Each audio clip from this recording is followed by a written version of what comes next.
કેમ છો વિદ્યાર્થી મિત્રો? તમે બધા જ મજામાં હશો. હું પાર્થ પંડ્યા સ્વાગત કરું છું તમારું આપણી ચેનલ ધ કોમર્સ જંકશનમાં.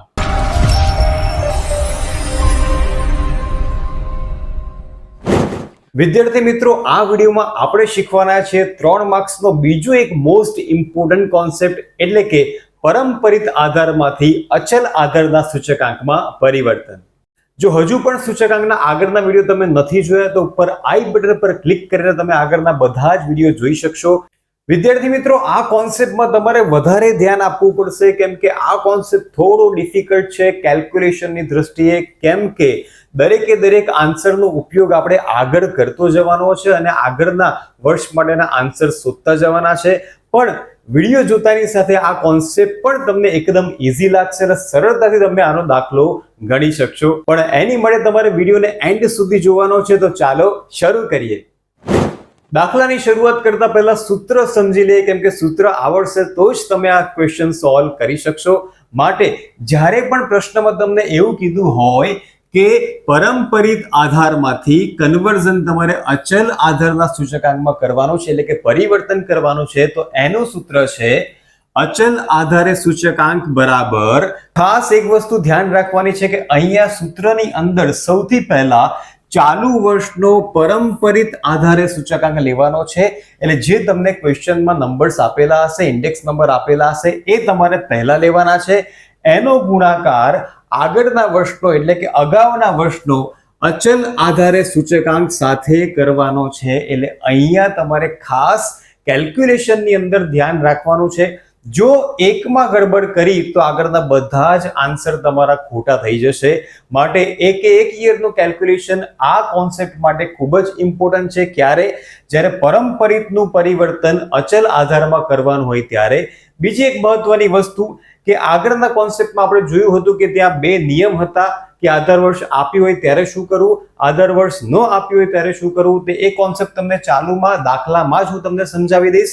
તો સૌથી પહેલા પરંપરિત આધારે સૂચકાંક ચાલુ વર્ષનો જે ક્વેશ્ચનમાં આપેલા હશે તે નંબર્સ લેવાના છે, ગુણ્યા અગાઉના વર્ષનો અચલ આધાર સૂચકાંક. એટલે જેમ જેમ આન્સર મળતા જશે તે આન્સરનો યુઝ તમારે અહીંયા કરતો જવાનો છે.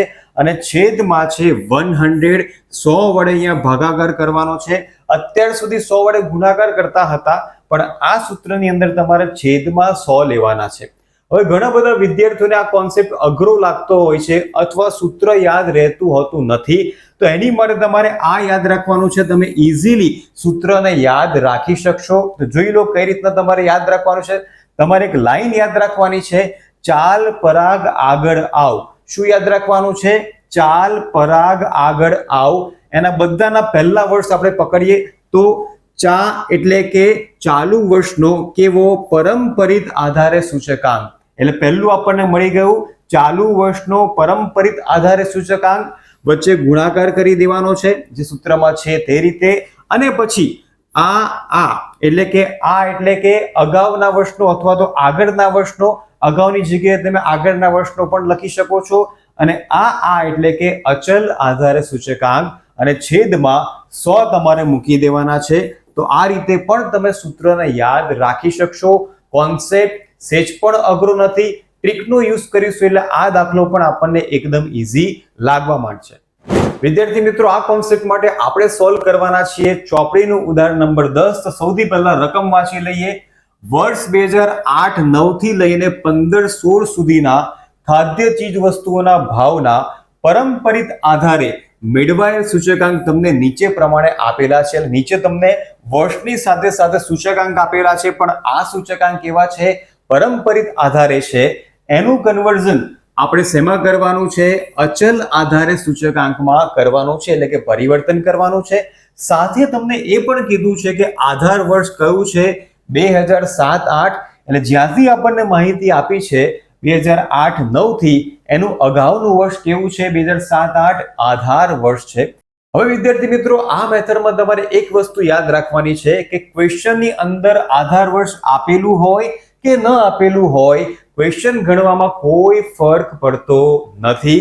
માટે અહીંયા આપણે કોમન ટ્રીક ફોલો કરીશું, કોમન મેથડ ફોલો કરીશું. ક્વેશ્ચનમાં ભલે આધાર વર્ષ હોય કે ના હોય, આન્સરમાં કોઈ જ ફરક પડવાનો નથી. તમારે એક સિમ્પલ મેથડ યાદ રાખવાની છે એટલે દરેકે દરેક ક્વેશ્ચન તમે ઇઝીલી સોલ્વ કરી શકશો. તો હવે દાખલાની શરૂઆત કરીને આપણે જોઈ લઈએ કે આ ક્વેશ્ચન કઈ રીતના ગણવાનો છે. હજુ પણ જો તમે આપણી ચેનલ સબસ્ક્રાઇબ નથી કરી તો પ્લીઝ હમણાં નીચે આપેલું સબસ્ક્રાઇબ બટન ક્લિક કરો અને આપણી ચેનલ સબસ્ક્રાઇબ કરી દો, જલ્દીથી કરી દો. અને આપણી વોટ્સએપ ચેનલ અને ઇન્સ્ટાગ્રામ પેજ ને ફોલો કરો જેથી દરેક કોમર્સની અપડેટ તમને તમારા મોબાઈલ પર જ મળી રહે. અને વધુ ને વધુ વિદ્યાર્થીઓ સાથે આપણા વિડીયોને શેર કરજો જેથી દરેક વિદ્યાર્થીઓ આપણા વિડીયોનો લાભ લઈને ઘરે બેઠા ઇઝીલી સરળ ભાષામાં ભણી શકે. તો વિદ્યાર્થી મિત્રો, દાખલો સોલ્વ કરવા માટે એઝ યુઝ્યુઅલ પહેલું ખાનું આપણે તૈયાર કરીશું વર્ષનું. ત્યાર પછી જે ક્વેશ્ચનમાં સૂચકાંક આપેલા હતા તે પરંપરિત આધારે હતા એટલે બીજું ખાનું બનાવશું પરંપરિત આધારે સૂચકાંક. અને ત્રીજું ખાનું જે આપણે આન્સર શોધવાના છે તે એટલે પરંપરિતનું પરિવર્તન આપણે શેમાં કરવાનું છે? અચલ આધારના સૂચકાંકમાં અહીંયા કરવાનું છે. હવે ક્વેશ્ચનની અંદર તમને આધાર વર્ષ આપેલું હોય કે ન આપેલું હોય, આ મેથડની અંદર એટલે કે જ્યારે પણ પરંપરિતમાંથી અચલમાં પરિવર્તન કરતા હોઈએ ત્યારે હંમેશા પહેલા વર્ષનો સૂચકાંક જે છે તે જ તમારે આન્સરની અંદર લખી દેવાનો છે.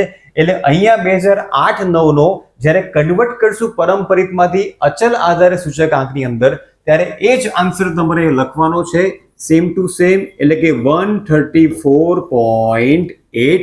એ ખાસ ધ્યાન રાખજો, અહીંયા કોઈ પણ રૂલ નથી. જ્યારે પણ આધાર વર્ષ હોય કે ન હોય, હંમેશા પરંપરિતમાંથી જ્યારે અચલમાં પરિવર્તન કરશું ત્યારે પહેલા વર્ષનો સૂચકાંક જે પરંપરિતનો છે એ જ અચલનો તમારે લઈ લેવાનો છે. આટલું કર્યા પછી સૌથી પહેલા બીજા વર્ષથી લઈને છેલ્લા વર્ષ સુધીના જેટલા પણ સૂચકાંક તમને આપેલા છે આપણે કોપી પેસ્ટ કરી દઈએ પહેલા. એટલે કે 115.28, 115.57, 107.29 અને છેલ્લા વર્ષ માટે 102.48. હવે આ મેથડની અંદર એકે એક વર્ષનું કેલ્ક્યુલેશન આપણી માટે ખૂબ જ ઇમ્પોર્ટન્ટ છે. કેમ કે જ્યાં સુધી તમે એક વર્ષનું કેલ્ક્યુલેશન નહીં કરો ત્યાં સુધી તેના પછીના વર્ષનું કેલ્ક્યુલેશન આપણે કરી શકશું નહીં. એટલે 1 by 1 અહીંયા આપણે કેલ્ક્યુલેશન કરવું પડશે.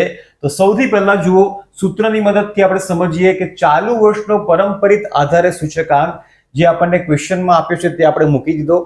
એની સાથે ગુણાકાર કરવાનો છે પણ કોનો? અગાઉના વર્ષનો અચલ આધારે સૂચકાંક. તો જે છેલ્લું ખાનું છે શેનું છે? અચલ આધારે સૂચકાંકનું છે. તો જેમ જેમ આપણને આન્સર મળતો જશે તેમ તેમ આપણે આન્સર આગળના વર્ષમાં મૂકતા જઈશું. એટલે અહીંયા ગુણાકાર કોની સાથે કરીશું? 134.8 સાથે અને 100 વડે ભાગી નાખીશું અને જે આન્સર મળશે એનો ગુણાકાર પાછો આપણે એના પછીના વર્ષમાં કરવાનો છે. એટલા માટે તમને પહેલા જ કીધું કે જો બાય મિસ્ટેક એકાદ વર્ષમાં ભૂલ થઈ તો આગળના બધા વર્ષમાં એ ભૂલ તમારી કેરી ફોરવર્ડ થશે અને બધા જ આન્સર તમારા અહીંયાથી જ ખોટા થઈ જશે. માટે આ કોન્સેપ્ટનો દાખલો કરતી વખતે તમારે બહુ જ ધ્યાનથી ચીવટપૂર્વક કેલ્ક્યુલેશન કરીને આગળ વધવાનું છે જેથી એક પણ ભૂલ આ કોન્સેપ્ટમાં તમારી થાય નહીં. હવે આનો આન્સર આપણને મળશે 155.40. હવે જે આન્સર મળે એનો ગુણાકાર આના પછીના વર્ષના ઇન્ડેક્સ નંબર સાથે કરીશું એટલે કે 115.57 એટલે કે ચાલુ વર્ષનો પરંપરિત આધારે ગુણ્યા આગળના વર્ષનો અચલ આધારે જે આપણે શોધ્યો છે 155.40 ભાગ્યા 100. આ મેથડની અંદર તમારે વર્ષ પ્રમાણે કેલ્ક્યુલેશન કરવું પડશે. એક સાથે તમે કેલ્ક્યુલેશન કરી શકશો નહીં, જેનું ધ્યાન રાખજો. તો અહીંયા આપણને મળી જશે આન્સર 179.60. વિડીયોને બિલકુલ સ્કીપ ન કરતા ધ્યાનથી જોતા રહેજો કઈ રીતના સાચો આન્સર આપણે મેળવવાનો છે. હવે 179.60 નો ગુણાકાર તેના પછીના વર્ષના પરંપરિત આધારે સૂચકાંક સાથે કરી દઈએ અને 100 વડે આપણે તેને ભાગી લઈશું એટલે અહીંયા આપણને આન્સર મળી જશે 192.69.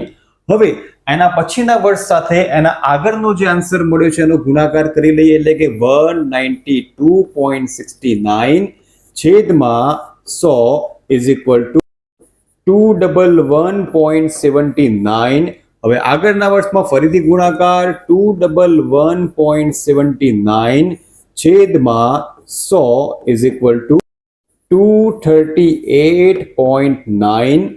ફરીથી ગુણાકાર તો 238.9 છેદમાં 100 ઇઝ ઇક્વલ ટુ 253.81. અને છેલ્લા વર્ષમાં 102.48 ગુણ્યા 253.81 ભાગ્યા 100 બરાબર 260.10. વિદ્યાર્થી મિત્રો, આ મેથડની અંદર તમારે ખાસ ધ્યાન રાખવાનું છે કે એક યરનું કેલ્ક્યુલેશન તમારે પ્રોપર કરવાનું છે, કેમ કે જેમ જેમ આન્સર મળતા જશે એ આન્સરનો ગુણાકાર તેના પછીના વર્ષના પરંપરિત આધારે સૂચકાંક સાથે કરતો જવાનો છે. માટે ધ્યાન રાખજો, કેમ કે જો અહીંયા ભૂલ થઈ તો નીચેના બધા ખોટા, અહીંયા ભૂલ થઈ તો અહીંયાથી નીચેના બધા તમારા આન્સર ખોટા થઈ જશે. માટે એકદમ ચીવટપૂર્વક કેલ્ક્યુલેશન તમે કરજો. તો વિદ્યાર્થી મિત્રો, હવે આપણે વાત કરી લઈએ હોમવર્ક. પણ એ પહેલા વિડીયો તમને કેવો લાગ્યો તે કમેન્ટ કરીને મને ચોક્કસથી જણાવજો. હોમવર્કની અંદર તમારે 2 દાખલા કરવાના છે. સ્વાધ્યાય 1.2 નો ક્વેશ્ચન નંબર 1 અને 4. એક ક્વેશ્ચનમાં તમને આધાર વર્ષ આપેલું છે અને બીજા ક્વેશ્ચનમાં તમને આધાર વર્ષ આપેલું નથી, પણ મેથડ ગમે તે હોય એક જ ફોલો કરીશું કે પહેલા વર્ષનો આન્સર જે છે તે જ મૂકી દઈશું અને પછી આગળના વર્ષનું કેલ્ક્યુલેશન કરવાની શરૂઆત કરશું. તો કમેન્ટ ચોક્કસથી કરજો કે વિડીયો તમને કેવો લાગ્યો અને વધુ ને વધુ વિદ્યાર્થીઓ સાથે આપણા વિડીયોને શેર કરજો. ફરીથી મળીશું આપણે નવા વિડીયોમાં. ત્યાં સુધી આવજો.